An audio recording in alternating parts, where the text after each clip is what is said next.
Video విడుదల చేశారు. తన వాయిస్ మెసేజ్ను ఎడిట్ చేసి వేరేలా చూపించారని ఆయన ఆరోపించారు. వేర్వేరు ట్వీట్లను కలిపి ఒకే ఆడియోగా తయారు చేశారని, ఇది తప్పుడు ప్రచారమని ఆయన అన్నారు.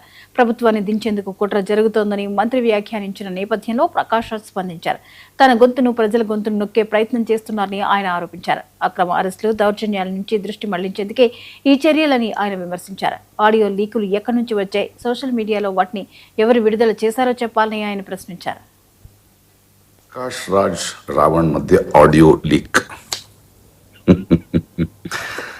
అంటే వేరే వేరే సందర్భంలో వేరే వేరే డేట్స్లో వేరే వేరే ఇష్యూస్ మీద నేను చేసే తెలుగు ట్వీట్స్, దాని సెంటెన్స్ స్పెల్లింగ్ కరెక్షన్స్ కోసం మాట్లాడుకున్న వాయిస్ మెసేజెస్ని తీసుకుని దాన్ని సోషల్ మీడియాకి లీక్ చేసి తర్వాత దాన్ని ఎడిట్ చేసి ఒకే కాన్వర్జేషన్గా మాట్లాడుతున్నారు ప్రభుత్వాన్ని దించడానికి అనే ఒక మినిస్టర్ ప్రెస్ మీట్ ఇస్తూ, మీరు చేస్తున్న ఈ నాటకం ప్రభుత్వాన్ని ప్రశ్నించే, ప్రతి నాయకుడిని ప్రశ్నించే నా గొంతుని, జనాల గొంతుని నొక్కేయడానికి చేస్తున్న ప్రయత్నం అని చాలా క్లియర్గా అర్థమవుతుంది. అంటే ఇలాంటి గాలి మాతల్ని సృష్టించి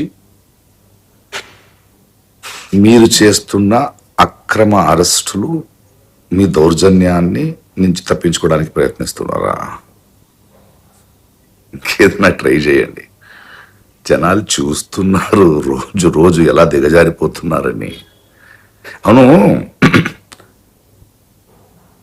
ఈ ఆడియో లీకులు మీకెలా దొరికింది? దీన్ని సోషల్ మీడియాలో లీక్ చేసింది ఎవరు? Just asking. ప్రకాష్ రాజ్ రావణ్ మధ్య ఆడియో లీక్ అంటే వేరే వేరే సందర్భంలో వేరే వేరే డేట్స్లో వేరే వేరే ఇష్యూస్ మీద నేను చేసే తెలుగు ట్వీట్స్, దాని సెంటెన్స్ స్పెల్లింగ్ కరెక్షన్స్ కోసం మాట్లాడుకున్న వాయిస్ మెసేజెస్ని తీసుకుని